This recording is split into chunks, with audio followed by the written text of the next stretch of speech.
Let's do it. I haven't seen you in 5 years, and I'm super excited to catch up. So just fill me in. What have you been doing since Northern? What have you been up to? So since leaving the ER, that was about the time I graduated from UNR. At that time, I joined the Northern Nevada Medical Group in the primary care side of things, kind of see how the practice runs in the current medical system. And I lasted about 4 months in in that environment. And so I chose to transition into more of an urgent care environment, which, given our background, it was more natural and I just felt accustomed to it. Um, and that's where I've been the majority of the time after seeing how bad the kind of primary care system was set up. That's when I started pursuing opening my own practice. That's kind of more longevity screenings, early identification. And so I've been doing that as like a side project while still kind of doing other areas that I'm more comfortable in. Gotcha. What did you notice about the medical system that didn't agree with you? What did you not agree with? So there was a huge emphasis on complicated diagnoses. And how they would do that is basically there would be a team of people who went into somebody's chart, and if they saw one word that triggered something, then they would try and add that onto, say type 2 diabetes with circulatory problems, even though the word that they were referencing might have only been in the ER for leg pain, concern of DVT, and then all of the imaging and scanning was normal, but they were still trying to tag that on to get basically more money. Gotcha. Yeah. And they would, we were putting people in boxes of, you know, they have this, so they need XYZ. And if you don't give them XYZ, then it would come back on me and I would get dinged for that. Yeah. So basically, we weren't looking at people individualized. It was more so just the population as a whole. Okay. Did you expect that when you started off? Did you Not already to the see that when you were yeah, in the not to the extent, because in the ER we would see just the acute problems and kind of push everything else off. But I didn't see the extent of like how much effort goes into finding things that are wrong with people so we can give them basically more things, to kind of compound it so that instead of having this one person with, say just type 2 diabetes, we have this person with type 2 diabetes, circulatory problems, kidney problems, and then we're giving 8 medications and can bill a higher code. Yeah, yeah. So are you seeing that your approach now is working compared to what you were doing in urgent care and what you were doing with your previous engagements?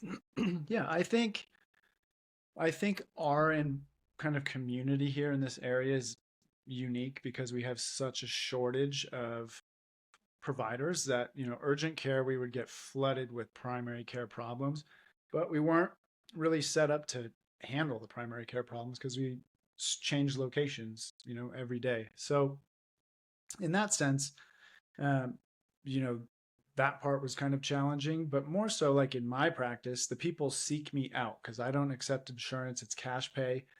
So they find me, and then together we build this plan. I tell them what I think, and a lot of times they bring information that they found or that they have heard from other people, and we kind of sift through that and see, what warrants further investigation, what might work.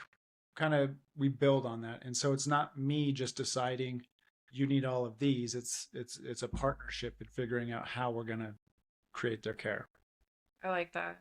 I like that a lot because it's just that's what I think is lacking from a patient perspective. You know, we need the partnership, we need the knowledge. Both sides need their own research done and what do you want to do? So Right. that's nice to hear.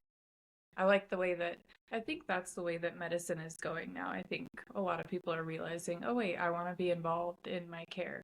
Right. I want to know what's going on. I don't want to just show up and be like, tell me, and then leave with a pill and then, Sure. you know. And I think we're kind of at a crossroads right now. I would say that in my practice, I do have people who want that, who they they I give them kind of my views on things of, we should screen for this, we should take, just say like this supplement to lower our homocysteine levels. And they might be like, I really don't want to do that. And it's not my place to tell them that. I mean, I Yeah. educate them, and then basically we're kind of building that plan together. And so there's things that, we compromised on. And I do think that there is a big shift, especially with the younger generations wanting to be proactive and wanting to kind of be part of the plan instead of just somebody telling them what's best for them. Yeah, I agree. And what do you do specifically in your practice with focusing on prevention? What are some steps that you help your clients with? So I'll give you kind of a run through of what happens in the practice. Usually somebody reaches out to me, referred from someone or, heard about me. We do kind of an information gathering visit, similar to like, a form you'd fill out when you went to a practice. But that person's telling me that directly, and we're kind of seeing, what are your goals? What have you done? Where do you want to be? And then we figure out, what you're at risk for. Say like people in your family died of colon cancer. Maybe we're going to do that colonoscopy earlier. But we really do a pretty broad panel of biomarkers to check things. And I'm a big fan of only checking things that if we implement a change, we can see that reflected, in the lab work. Um, of course, how you feel plays a role too. But I don't like just saying, well, this should be helping that if we can't see a measurable change. So we spend a lot of time figuring out what specific risks there are, and then I have kind of a general lab work panel that I do recommend doing just because it looks at so many different things. But then we get in there and we add things, maybe take some stuff out if it's not applicable. And then once we have that, we can really get kind of the foundation of where we're going to go. Okay, nice. And I saw in your email that you were wanted to talk about fasting. Yeah. Do you have a specific case or do you have anything specific about fasting that you could share with us? Yeah, I think it's probably the most underutilized tool that we have in general. That old saying that you need to be eating every couple hours, in my opinion, couldn't be more wrong. Yeah. When we have that constant flux of kind of insulin, glucose going into the body, then we really start to get all these systems that are impaired because the body is just constantly working, and it doesn't ever have to switch from that kind of glycolysis into burning fat, kind of like a metabolic flexibility. And so with how easy it is to access food, kind of our lifestyles, everyone's on the go, everyone always says I'm too busy, have to do this, I have to do that. We're just shoving whatever we can get down our throats to eat, and just kind of go on that way. But with fasting, whether it's that kind of time restricted intermittent fasting where we're only eating between certain hours, so we end up eating in a 6-hour period and then fasting for 18 hours, the body gets a break. It helps with our insulin sensitivity. The body can focus on other areas. We sleep better, our cognition's improved, and we really, when we start to extend that, we can start to reduce some of that visceral fat, which also increases kind of inflammatory markers. And the impact that it has on the body is so huge that it's just hard that people aren't doing that or not being educated on it. It's not necessarily the everyday patient who's responsible for not doing it. They haven't been educated that they should be doing it. Yeah. So Yeah, I do IV hydration right now, and I've had plenty of people that have naturally cured their stage 4 cancer, esophageal, pancreatic cancer through natural remedies, and one of them is fasting, 3 days of fasting, a water fast. And I don't personally know the science behind it, but I'm so curious because is it just like eating the cancer cells up? Like, what's the Yeah. science So behind what? So you'll hear a lot of stuff about, and people use intermittent fasting and time restricted eating kind of interchangeably, but the time restricting eating is really that kind of 18-6 schedule, or it could be 24, whatever that is. it? And we don't see it. I mean, there's lots of benefits there, but in terms of kind of cellular cleanup, we don't see it at that stage. Once you start to extend those fasts out to 36 hours, 3 days, 5 days, that's when the body really starts going through that autophagy, and Mhm. it starts eating all the bad cells, kind of breaking them down, recycling them, figuring out what needs repaired. The growth hormone is increasing. So it's really those extended fasts where we get that breakdown of potential bad cells that could lead to cancer. And there's a cardiologist, and I can't recall his name, on YouTube, and he has so many lectures on there that are fantastic. So I'll send you his name Okay. Yeah, and the I love links to that. it. But he has great information on there too. Okay. Yeah. So interested because I've been just learning about new things, just integrative medicine and alternative medicine. And fasting has been so good for so many people. A friend of mine does intermittent fasting and she lost like 200 pounds and Sure. is and it also has to do with the quality of the food, I think, too, right? Exactly. Like getting the processed food out and finding what nutrients your body might be deficient in, and that just might be the answer Sure. to some of the problems, right? Yeah, definitely. And I think it's really hard for people to break that typical, I need breakfast or I need dinner. It's really hard to get out of that pattern that we were raised on, that we've done. But, usually after about 2 weeks, when you have done it, you feel better. And, I took every single test in a fasted state because I just, my mind is clear. I think better. And I think everybody can relate to that time where, say you were hungry, you went to Porta Subs, you got a sandwich, and then, 30, 45 minutes when that insulin dumps, you just feel like taking a nap. Yeah. And I think once you're aware of how bad you feel, it's much easier to continue with, making those incremental changes and getting where you want to be. Yeah. Yeah. Do you find that like the people that want to make that changes, have they hit like a bottom? Like have they had to, deal with something bad before they want to make those changes? Yeah, that's a great question. Pretty much everybody, that's what it is. We grow up and we think that we're invincible, and inevitably something happens, whether it's 35 or maybe like, your best friend, has a heart attack, whatever it is. But usually with men, it's right around that 40 years old. Yeah. They start thinking like, well, geez, I got some kids. Am I going to be around? What do I need to do? And for the vast majority of people, who don't have huge risk factors, plenty of time. Like we Yeah. were talking about a little bit earlier, where other people we need to look sooner. But it is always, I should say always, but the majority of the time it is something happens, and now you're like, oh crap, what have I been doing? Yeah. Yeah. So I'm interested in what you want to talk about with stress, with cortisol response, because I was a walking stress ball, and I think we're all walking stress balls as bedside nurses, especially. So before, you were practicing as a APRN, did you know that stress played so much into your body? Yeah.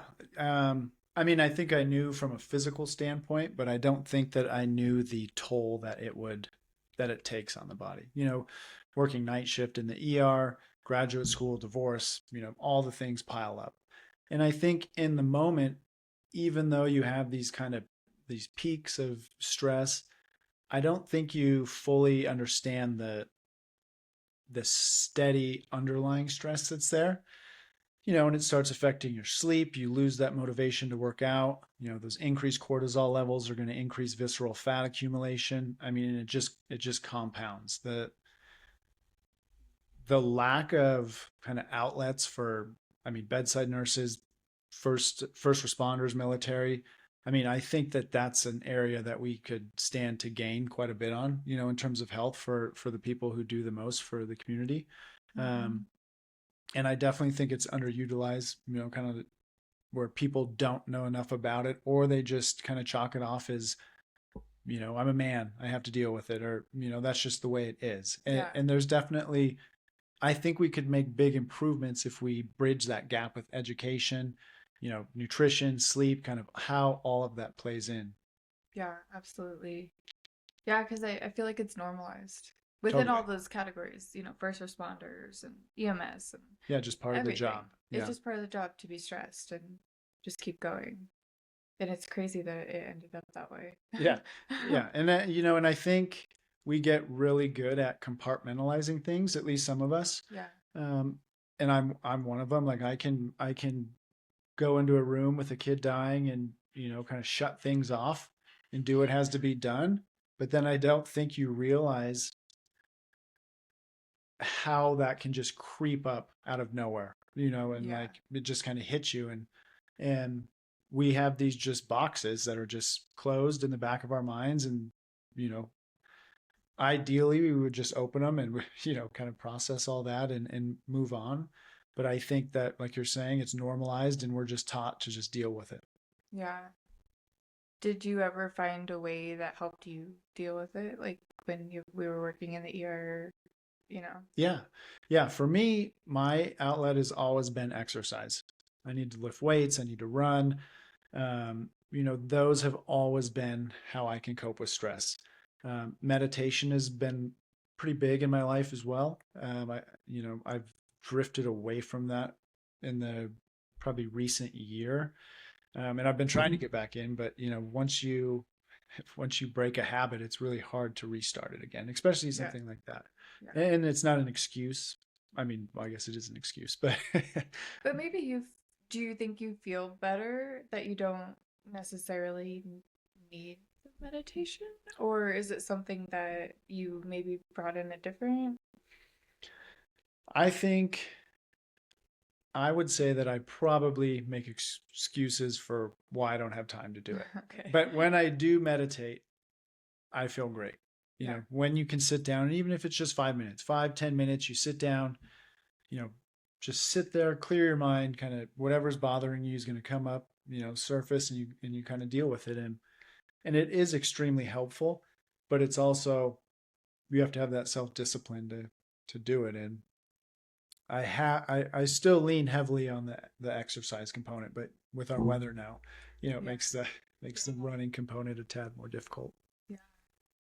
I feel like exercise is kind of a form of meditation. I feel Totally. like Yeah. you still are able to go into a different mindset and Yes. it still brings up emotions, but maybe not what you would face if you sat down and Definitely. did Yeah. what you And were it's doing. and it's and it's an individualized kind of approach. Everybody's different, but I think just having the conversation, and they do such a crappy job, when you're doing your nursing kind of onboarding and they're like, hey, I don't remember what they call them, but they're like, we're going to do this. I don't know. What do they call it when they like pair you with like another nurse who's supposed to like kind of mentor Oh, you? like a preceptor? Yeah. And they, and Yeah. they kind of, I mean, they pair you, but then you're supposed to have like these monthly meetings where you go and you talk about like struggles. And it's like, I never had that. that's not doing anything. I mean, They didn't do and that. and the reality of nursing, in my opinion, is there's always going to be almost that, it feels like that bully vibe when you go somewhere.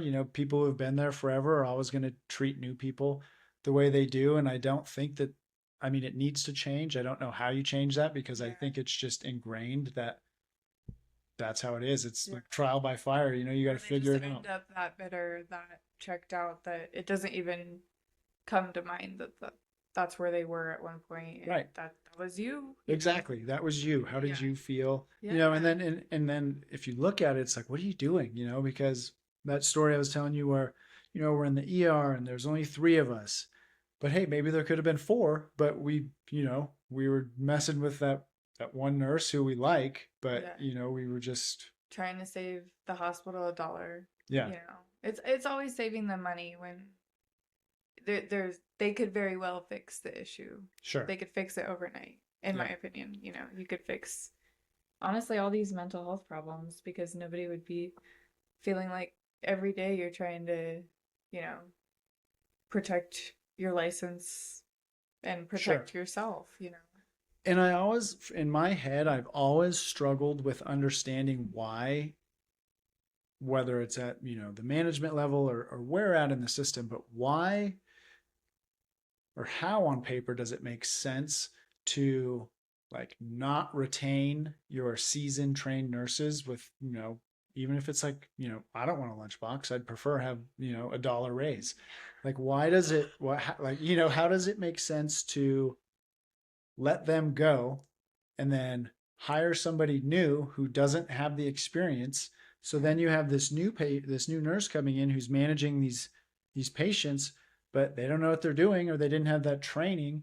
And so now you're having all these satisfaction scores that are, being impacted, which is what everybody cares about, So like in the picture, like They're who creating their makes own the problem. decision? Yeah. Yeah. Yeah. I mean, you can't you can't tell me that you wouldn't save money paying somebody $1 an hour more versus bringing somebody brand new in who doesn't know the doctors, the staff, how it works. I mean, just looking at it from that simplistic view, it's just a no-brainer. Yeah, I agree. Yeah, and I think the hospital system, I just started like 8 years ago, so I haven't seen it. I don't know how long you've been doing this, but I feel like it's changing.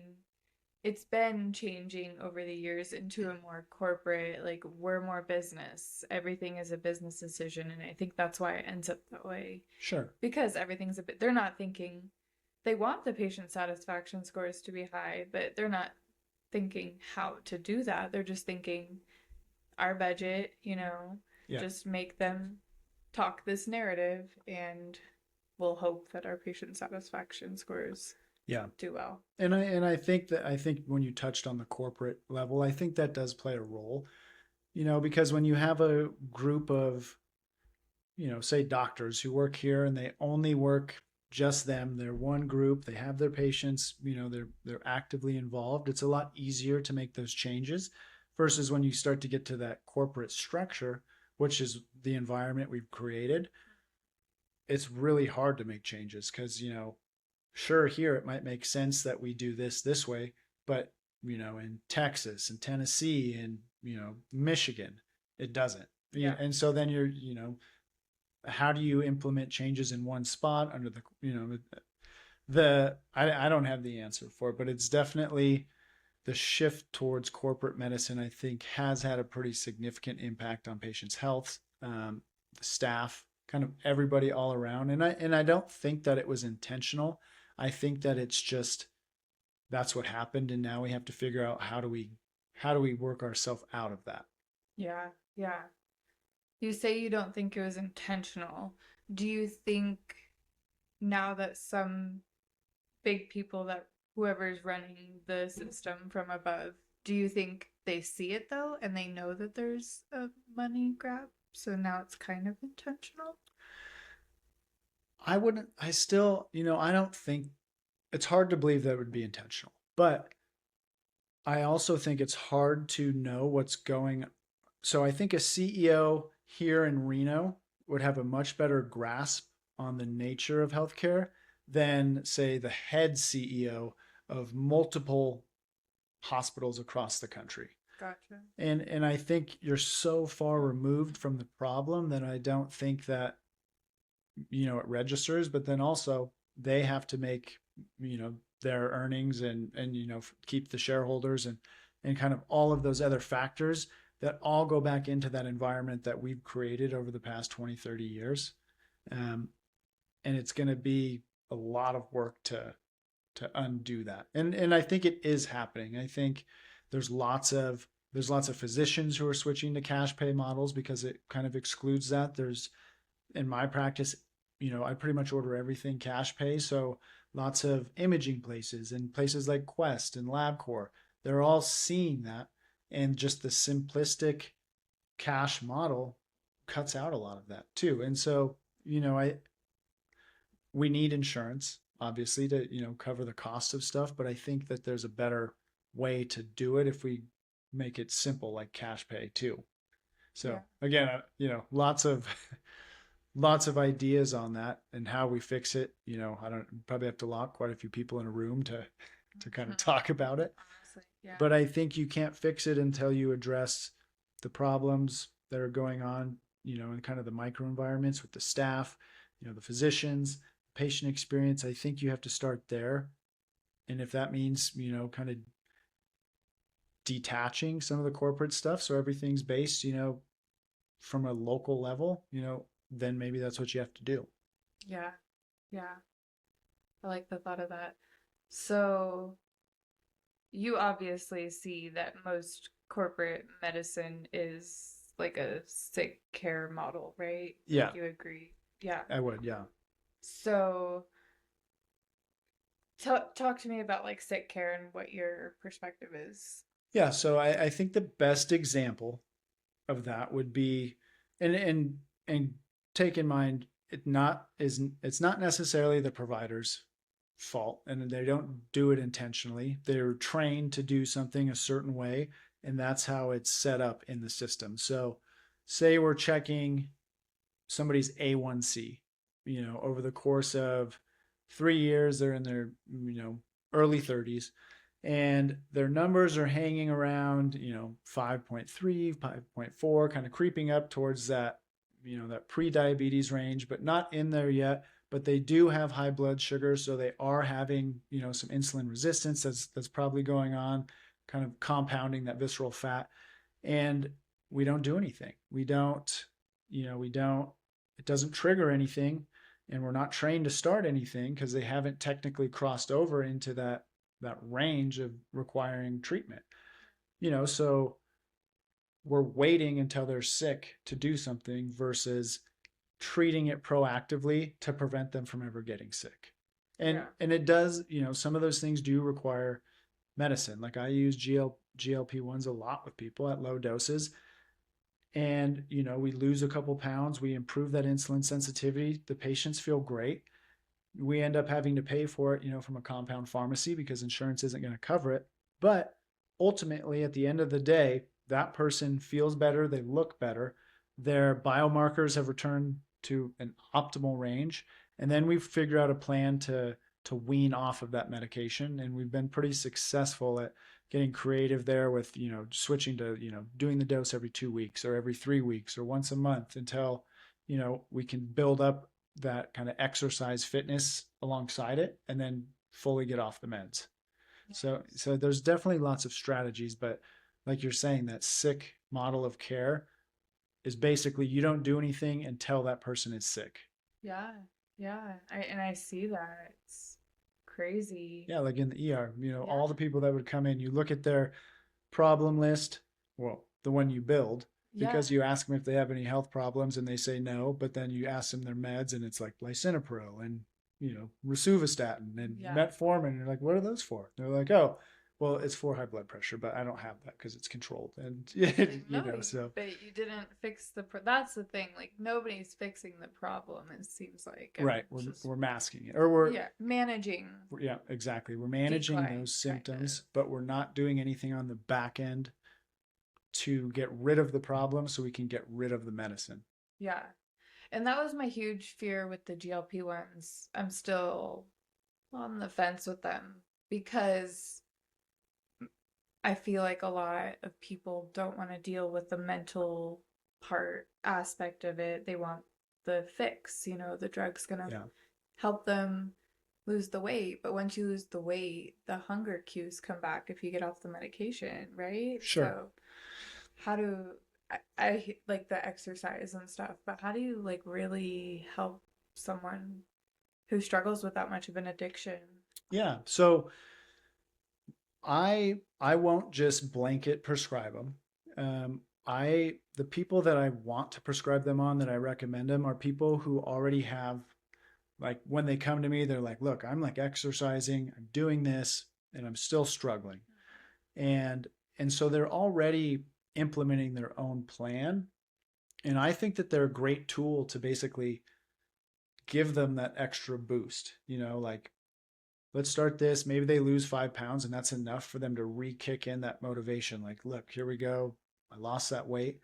And then there is a big mental component that comes into coming off of it because that food noise will come back. Yeah. But we have tools like, the time restricted eating and things like that, where we can kind of suppress those in other ways, but it does require some, resilience and mental fortitude. And that's kind of where it comes in on, do we need to talk to somebody therapy wise? Do we need to watch, like, I love watching motivational like speakers, just sit there and listen to them and you get all pumped up. And we just have to, we have to kind of play around with it because everyone's a little bit different. But it is, you're definitely right. If you just started on everyone, there's going to be people who that ends up being lifelong, and it just plays into that kind of sick care that we were just talking about. Yeah, absolutely. So if someone is realizing, maybe something's wrong and they want to get out of the sick care model, they're like, the doctor is just waiting for something, how do you, so you come into play because people find you, but how does the person themselves make the decision that they don't want to, be a part of that system anymore? Sure. Usually how it typically happens is we have a group of people who are kind of like these, like Peter Attia, they watch all of his podcasts, kind of this, Joe Rogan, all in this section. And those people come to me and they're like, look, this is what I want to do. And then we have a group of people who are already in that sick care system. And their primary complaint is that, my provider's not listening to me, which we all know happens all the time. And not necessarily, again, that it's necessarily them, but we have the time restraints of seeing a patient every 10 minutes and, the list goes on and on. And then there's this other group of people who just don't really know where to start, but they don't have insurance, so they can't see primary care. They want to do something. And, then joining a cash practice where they can come in and they can, talk to me and we can create a plan and they're not going to, go bankrupt. That's kind of where they play in. So we get all ranges of people there in terms of their education and what they're looking for. Nice.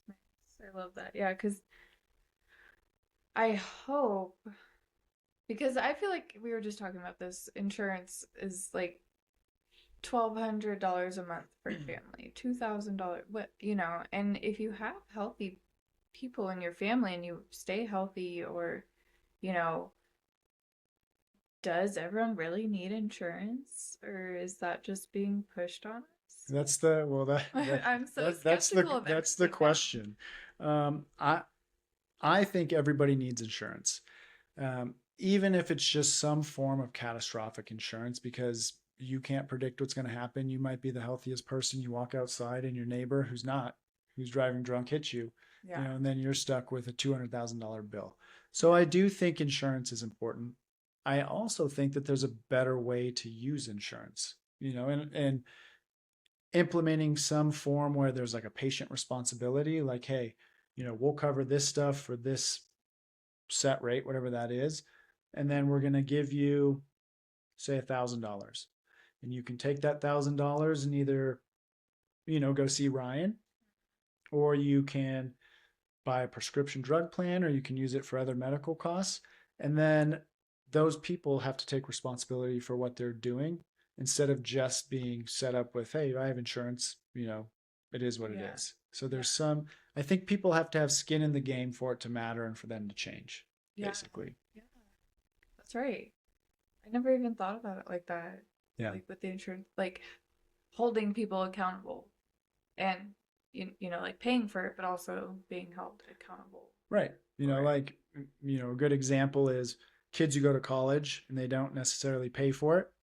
They don't take it as serious. And, I did that. When I went to UNR initially, I had a scholarship, and I was like, oh, this is great, kind of, went through. And then when I got done and I didn't want to do what I graduated with and I wanted to go into healthcare, I had to pay for a lot of it. My parents helped me, but I did have to pay for a lot. And when you're paying for stuff, you're going to use it. Absolutely. What did you go to UNI for at first? Initially, when I went there, I did health ecology and business. Okay. And then I got towards the end and I was like, well, I'm definitely not good at business. Like that. I don't know where I would go I then. could feel like you could be a sales guy. and then, and then my parents, they both, like everybody in my family is healthcare. And they were telling me I should do it. And I was like, no, I am not doing any of that. And then when I got to the end of school and I was like, I don't really know what to do. And they're like, well, let's go to respiratory school. And so my dad helped me with that. I got out there and then ended up being the best thing that I ever did. So Yes. it's, I think that I wouldn't have done as well as I did if I wasn't paying for some of it, for Yeah. sure. Yeah. I feel that, yeah. I didn't I didn't do well through nursing school, but my dad paid for everything, so I was like, I'm just trying to get through this. I just got to get I through. just gotta get through. But Isn't once you it? get through Yeah. it, you can do anything. Isn't that sad though? It's like, It is. yeah. There's a total mental click because now I have to pay for everything myself, which I'm actually grateful for because it's making me learn to Right. value things more. You do. So Yeah. in that aspect, yeah. So if it was tied to insurance, I feel like people would absolutely get better. Right. Or maybe like say they don't get money, but like maybe they get like 25% off of their premiums if they keep their A1C at 5 and they keep their ApoB in the 70 to 80 range and they have a gym membership or whatever. But if they don't have those or they don't meet those metrics, maybe they get like a 3-month extension where look, now you have to get back to where you were or we're going to take away that discount. Yeah. And then people actually care. Yeah. Yeah. Very true. Yeah, when Matt got a like DEXA scan, they used to honor like a cheaper price if you had a gym membership. Oh, really? And then they stopped doing that. I was like, why wouldn't you have that good incentive? Right. Like, why? So I get what you're saying. Have Yeah. some sort of incentive. Yeah, and I think it applies across the board to everything. You pay for something, you care a lot more about what's going to happen than if somebody just gives it to you. Yeah. All right, it's time to spill the beans. All right. It's time Sounds to- good. It's time to tell people what they thought they'd never hear. I feel like that's a loaded introduction there for sure. Talking about the corruption in healthcare. And I feel like that's really huge as a provider, in my opinion, for setting the standard of how we move forward and how we, you know, change that structure because we're the only ones that can change it. No higher power wants to change anything. I think we have to be the change. Yeah, So I agree. exposing every part of it that we know, I think, is the way to go. Yeah, I think the more that people come out with things they've experienced or bad experiences, gaps in care, I think the more voices, the better. And I do think that there are people not higher up in the sense of like, oh God, but higher up in the corporate They think structure they're God. that are working on it. But Yeah. it's also, it takes a lot of voices to make that significant kind of impact to be heard. And I think like you're saying, it all comes back to, us as healthcare workers, ER, nurse practitioner, wherever, but then also the patients. And I think a really great example of how patients can be overlooked and how people can be minimized is a story of like one of my really good friends. She's 39 now. Just joined my practice at, I think 5-6 months ago. Track back 2 years. When she was 37, she approached her gynecologist, told him that she had a lump in her left breast, and that she was concerned about it. And he kind of brushed it off. Said, I'm not sure why you're worried about that. You're not even at the screening age. It's probably nothing. It's benign. Go about your business. And she took that for what he said. Because she's a professional and she went on with her life. Mm-hmm. Fast forward to 5 months ago, she joins my practice, and we're kind of doing this intake and that we talked about earlier, where we figure out what we need to do. And she kind of casually just mentions that, she had this lump that she felt, she was concerned about it, but you know, the gynecologist she was seeing said not to worry about it. And I was like, well, based on every guideline out there, that requires something, about it. Yeah. And so the first thing we did was we ordered kind of like a screening mammogram, which then turned into a diagnostic mammogram and a biopsy. And luckily for her, she works in the healthcare community here. So things got pushed through pretty fast. So from the time we ordered that first image to about like 2 weeks later, maybe three, she had a diagnosis of stage 4 breast cancer. And so it's not, I'm not going to point fingers at anybody of what happened, but that's 2 years of time that we missed. We go back 2 years, we do that diagnostic mammogram then. Maybe it's something we can just remove and we move on. But now we're at a point where, it's the mass, the original mass, it's in the lymph node, it's in her left arm, it's in her liver. So it completely changes our approach to care. It changes outcomes. It changes everything we have to do in terms of the care. And it's not her fault. She was told not to worry about it, so she didn't worry about it. Yeah. And I think,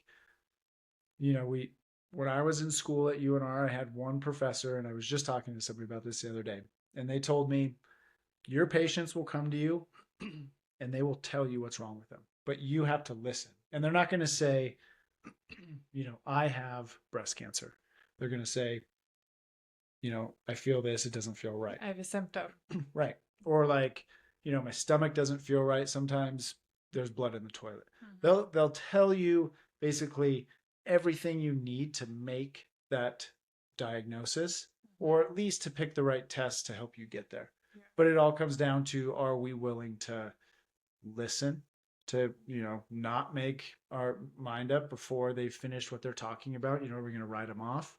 And I think that goes back to that whole bigger issue of, how are we going to fix this broken system? Because I can speak personally that when I was in urgent care seeing 40, 50 people a day, it's very easy to gloss over specific details because I have 5 other people that are waiting to see me. Yeah. And yes, that's my fault, but at the same time, it's part of that system we've created. And so, I think we need to take those steps back and figure out how do we fix that? How do we empower, like, maybe my patient, like if she would have just been more forward about it, and trust me, she's very outspoken. Yeah. She's not the type of person to just sit back, but she also is the type of person that she'll respect someone who's in a position. Yeah. So how do we advocate for ourselves? How do we be that voice of, this is what I think, this is what I need, this is what I want, and like not back down? Because so many times patients get just kind of told, yeah, don't worry about it, it is what it is, part of aging, part of this, part of that. And I think we need to be able to hear patients, and we also need our patients to be able to feel comfortable like standing up to somebody about like forcing what they want. Yeah. Because I know that providers most of the time just want the best. Right. But sometimes they don't know the best. They just don't know that yet. Like for me, when I was dealing with problems, Matt like knew exactly what would help because he dealt with it every time, like when I was having seizures, but these doctors would push back and Matt would have to get mad because they would just want to follow a standard of care, but that like standard was harming me. Right. And I feel like so many patients get upset and blame the provider, and then the provider gets upset and blames the patient. And I just think the system kind of created a frustration between the two roles. Right. Of provider, healthcare workers, and patients. Right. So everyone's kind of just blaming each other. Right. We lose sight of what matters. Mm-hmm. And ultimately what matters is making sure you're not having seizures. Yeah. Or making sure the cancer goes away, or making sure you're healthy and not gonna Exactly. again. And I think we're headed that way in the broad sense of physicians and the relationship between physicians and PAs and nurse practitioners and that relationship with nurses. I think that the younger generation of people is more open to this concept of like, let's listen, let's figure it out. And that's what I felt in the ER, with all the people that we worked with. I think the vast majority of the time everybody was willing to listen to kind of like a plan of care, so to speak. But how do we translate that into everywhere? And how do we get rid of this sick model of care? How do we shift this whole framework that's been built on, big pharma and, like this person has this, so let's put them on, metformin, let's put them on atorvastatin, let's put them on lisinopril. How do we get out of that and actually just figure out what's going on? Yeah. And educate the patient on exercise, diet, hydration, don't eat processed food. Like, how do we make that the standard? It's so simple. It's not easy now because we're so deep in this, but I think the fix for everything is so simple. From what we're seeing, or what I've seen, is, from the cancer patients that I've seen that have completely cured through doing hyperbaric chambers and doing high dose vitamin C and, doing the 3-day fasts, and they totally cure this cancer that they almost got surgery for, and it would have caused so many problems. And it's just, how do we, get across this simple message of how simple health is, and you can not get cancer just by eating the right food. Right. Or at least reduce that risk of cancer. Reducing it. So everything we can do. I mean, ideally you want to take that period of morbidity, where we're sick, and squeeze that into the smallest amount of time at the end of the life, and basically, that's called our health span. Yeah. Where we're living well, we're independent, we do what we want, and then maybe the last 3 months of our lives we get something and then we die. Yeah. Versus now, the sick model, it's lifespan. So it's a number. Like, we have an 89-year-old who's on 12 meds who doesn't do anything, just kind of, wakes up, watches TV, goes to sleep, goes to the doctor. 6 months later, we continue this. That's not living for me. Yeah. I'm all about health span, like living well for the longest period of time, and that short period of morbidity I want at the end, and condense it to that. And we can do that, but like you're saying, we have to take those steps and do that, which is an uphill battle. It's almost, almost like tinfoil hat time with with let's put them on. I should with, have made some for us. with, like talking about cancer, with people, physicians, providers being, held responsible or liable if they recommend something outside of the standard, recommended treatment. Like, hey, this person has to have this chemo and they have to have this radiation. You can't recommend that they, skip those and go do, fasting, or, you can't recommend anything outside of that without there being some sort of potential consequence. And I think that that's part of the problem. I think, and don't get me wrong, I think that medicine plays a huge role in these things. Yeah. But I think that there's a better way to go about it. I think there's a way to bridge Eastern medicine, Western medicine, fasting. Like, I think that there is a better way to bring everything in together and get these providers on the same page. But then again, you have to get them out of their sandboxes and make them play nice with everybody else, which is also hard because everyone's focused on their job. Yeah. And so then you're talking about having to change how the government regulates things, how med schools are taught, how we, train, and then interlacing all that. So even if you started now doing that, when are you going to see the benefits? So, med school, what's 4 years, 3 years of residency. So that hypothetically, if you started that now, you would see that benefit in 8-9 years. Yeah. Maybe. maybe. if everybody buys in. Yeah. Yeah, absolutely. And I just started learning about how our like medical system formed and how you talk about how, to make big changes within the medical field. And I feel like it took 100 years for us to like get here.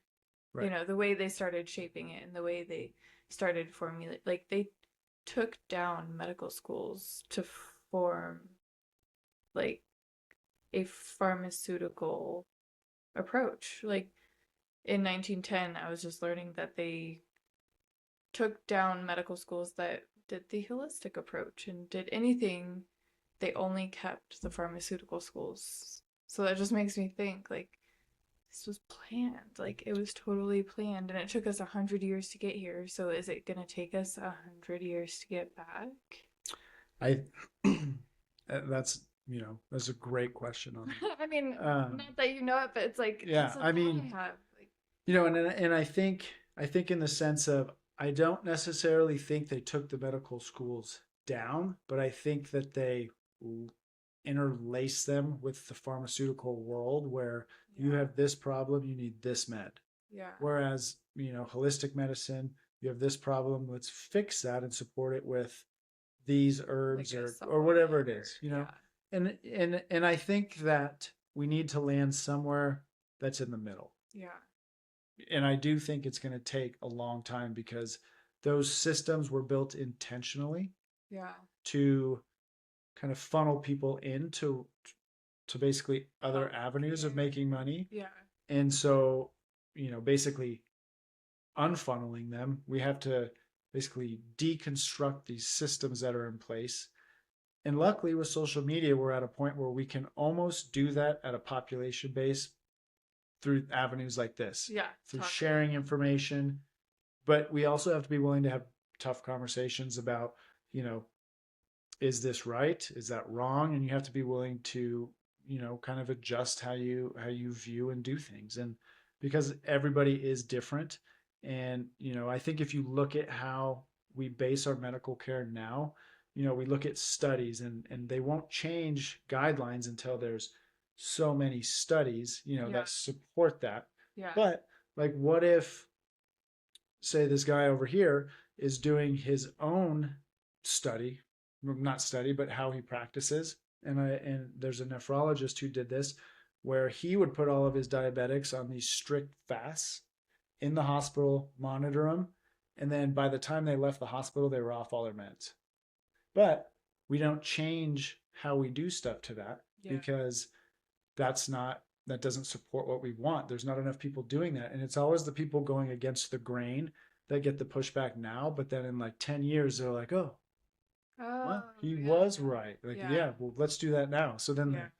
the It's guy who, always behind the marker. exactly. So the guy who was trying to push something is always gets shunned. Why is he doing it that way?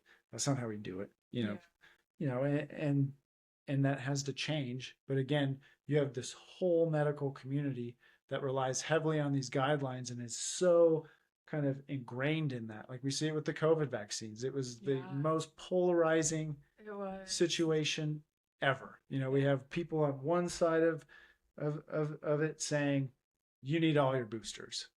And then you have people on the other side that are like, I'm not getting that. yeah, And yeah, to me, why would I get 10 of the same shot? yeah, It makes zero sense. yeah, Or even, oh, they altered it a little bit based on the new strain. Great. Why would I do that? yeah, Makes it like, to me, logically, it doesn't make sense. But then you have these medical professionals who, are respected and they are smart and they've, done their training. And then they're telling their patients that you do need this, yeah. and so it's really hard to break It's that. conflicting, and for people that don't have a medical background, it makes the choice even more difficult because you're Exactly. like, I want to follow the person that says they know what they're talking about and this is safe and it's effective Right. and then you get, I don't know if you saw any vaccine injuries, but I know many people that were vaccine injured and started having symptoms and it just didn't make sense to me after like I got 3 shots and, Same. Yep. you know, I don't know what it did to my body. Maybe it caused the seizures, maybe it didn't, but nobody's going to do the science. Like, we'll never know, Right. But they are now seeing things that happen. But how do people, like, these days, yeah, we have the internet, but, you look to the people that have the background, but Right. then you're getting 2 different Exactly. sides. It's like, what You end the, up just like my friend, what are the you? patient who trusted somebody and then 2 years later finds out that she shouldn't have been doing that Yeah. the whole time, Yeah. and It breaks the trust. exactly. Like, I lost complete trust of the medical system. I was like, I will just make decisions based off of my best knowledge, but I will do the care for myself because I never want to be in that vulnerable like situation again, Right. And I think that's all you can do. Yeah. I don't think that anybody gets into medicine with the intent of not doing what's best for the patient. Yeah. But I do think that there are certain paths in training, whether it's at school or, how you get trained, by, your physician or whatever it is, that lead to decisions that aren't in the patient's best interest. Yeah. And we end up, in this situation where we have medical mistakes that are, a leading cause of death in patients, and it gets kind of swept under the rug because nobody wants to say that. Nobody wants to be the person that's saying, like, look, there's people who are making mistakes. And is it because, like, we're understaffed? Is it because there's, some sort of issue? Like, what's the reason that we're having these medical errors causing this? And we see them all the time on the news. Yeah. And that's just scratching the surface of, kind of what's going on. Yeah. Yeah. Absolutely. I feel like they do hold back a lot of actual things that are going on, Right. especially on mainstream like news stations. Right. Or they fear like drive something that isn't even happening. Like, I remember during COVID, Matt and I were on a contract somewhere in a hotel, and in the waiting room, or not the waiting room, like the free breakfast area, there's a TV and they're like, children on ventilators during COVID. It's like, children have always been on ventilators for any reason. Yeah. Like, yeah. I know that, and when you can control the media, you can control the people. Yeah. There's actually a really good documentary that it's been taken off of YouTube a few times. It's called Thrive. Okay. And it talks about, it's not specifically related to healthcare, but it's related to kind of big picture, how the majority of kind of media, food, all these things are owned by, a few, and how they basically kind of dictate what happens. Yeah. And their influence on just people in general. Yeah. And not specifically healthcare, but that plays into it for sure. Yeah. And it's hard to watch, and it's hard to, like, I mean, you watch it and you're like, there's no way. But then when you start looking into stuff, then you start to see that. And I was never a conspiracy theorist until now. Totally. And I mean, the good thing is that we do have people who are aware of what's going on. For instance, like my practice, I was told when I was, so backtrack, when I was working in the ER with Matt, I was going through graduate school. I was working night shift in the ER, and then I was getting a divorce, and a rough one. Yeah, rough one for sure. And yeah, a rough one. We won't go into those details, but yes. And I didn't feel right. And it goes back into that kind of, the cortisol and sleep. And, like, I wasn't sleeping because I was working 5P to 5A. Then I would get up, and then I would go to school, and then, maybe get a nap, and then I'd go back to work. And on the other days I was doing clinical. Happen? Didn't you have like... I did. I had I ended up going to the ER because of, well, I freaked myself out and thought I had meningitis because my neck was stiff and I was hot. But so I went in and, had a whole workup, and ended up, it was like chronic fatigue overlapped with like kind of stress and just everything going on. Yeah. And it was it was kind of quite the ordeal there, but I think, how that whole issue transpired there is just, could it have been avoided? I'm sure it could have, but at the same time, You were just doing what you you're needed to just do. grinding through, Yeah. trying to kind of figure it out, and we ended up kind of where we're at. Yeah. Yeah. Should we tell the Matt story? We should. Okay. All right. Well, an embarrassing story. So we'll preface it all with, it's very important to admit when you're wrong, and that we do make mistakes, and that we don't know everything. So go back 5 years, 6 years, I don't know, some time ago when I was working in the freestanding ER. I got a call. I took report from the local EMS team. They told me that they were bringing in somebody who had had a seizure, and we were going to kind of start that whole process. And so I'm never the guy to use big words. I don't. I like the simple words. I like to just keep it easy. And I was working with Matt, and I was like, oh, I'm going to step my game up for Matt today. And so Matt's he's in the storage room, and I go in there and I was like, hey man, just took report. We got somebody coming in. They're post-dictal, and they'll be here in 5. And he kind of looked at me. He was like, what? I was like, yeah, they're post-dictal. And he was like, are you putting a D in that? And I was like, yeah, man, post-dictal. They just, yeah, that's what he said. He was like, there's not a D. And I was like, yeah, there is, man. Like, look it up. And so then I pull my phone out to Google it, because I'm like, dude, what's this guy thinking? And then I pull it up, and I was like, oh, shit, there is no D. And yeah, and I think Matt's final comment on the whole thing was, when you die, your tombstone's going to say, here lies Nurse Ryan, the nurse who said post-dictal. Yeah. And so needless to say, I don't say post-dictal anymore. Matt does. Matt called me post-dictal when I was post-dictal. I know. It's something. It'll be with me forever.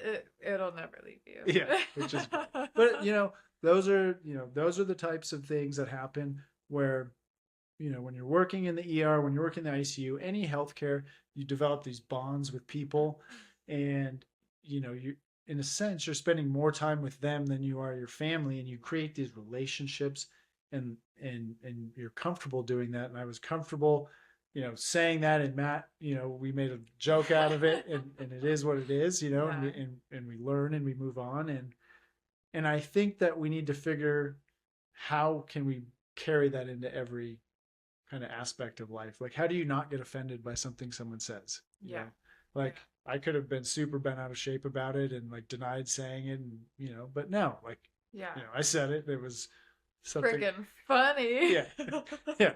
But we all say stuff, and Yeah. and I think that it just shows that we built relationships, and we went through stuff together, and it's great. And probably until I'm 80, I'll hear that from Matt. So Oh, absolutely. Until he's 80. yeah. Yeah, for sure. No, but yeah. No, and I agree that we do make the relationships in the ER, it's different than what you'll ever create, I think, in real life. It's, I don't know, I don't want to call it trauma bonding, but you have to trust the people you work with to a It is certain trauma extent. bonding, It is, though, in Yeah. a sense. I Like, mean, you're not meant to see people die. That's not. yeah. the And then body. walk into another room like, hi, what can I do Right. for you today? Yeah. I just watched a child die. Like, it's Exactly. like, how do you compartmentalize it with someone with you? How do we support the people doing that? Yeah. So that they don't box it up. And Yeah. I mean, give me a break when they're like, well, let's just like decompress after. No. I'm like, 2 minutes of No. talking about what happened isn't gonna. No, It's not going to change anything. Right. Yeah. Like, how do we address that from the whole big picture? And I think that goes back to like people who are opening practices where it's like, yes, you have this wrong with you, but we can fix it with this, and that includes therapy, exercise, like making our patients stronger, like Yeah. mentally, giving them the tools they need to be healthy, to kind of decompress, kind of process that stress. And it comes down to us as providers giving that education to patients and making us available to do it. And then also people like yourself spreading that information, like, Yeah. these are things people should look into. And I don't have all the answers, Yeah. but I know that there's lots of information out there that's reliable, that you can watch, and that you can make your own educated decisions, so that if you're in a situation where you might not think that, the physician or the nurse practitioner or PA is listening to you, then get a second opinion, because, you shouldn't have your feelings brushed under the rug. And I'm classic for doing that to my wife. I do it to my kids, and I think it's just because 99% of the time, everything's fine. Yeah. And so we live in this world where, One symptom and yeah, where we think just, we we live in this world where we just think that everything is fine. Just going. yeah. But yeah, and I can tell you, and my wife would tell you if you asked her, that her classic saying is that everybody else in the neighborhood gets better care than me. And maybe that's because I see her every day, and I know how strong she is, and all these different things about her. So I'm like, I mean, come on, your hip doesn't hurt that bad. And then she's like, if that was somebody down the street, you would have been over there. You would have had like a whole plan of stretching and meds and imaging and physical therapy. And me, you just tell me to suck it up. And it's like, well, yeah, because I held you to a higher standard. But we all have areas we can grow, and I think we do neglect the people that are closer to us. Just whether it's, I don't know, we think that. I think it's human nature. Yeah. I think because I see that too. I think it's just human nature. We want to take care of people, but we just going to town.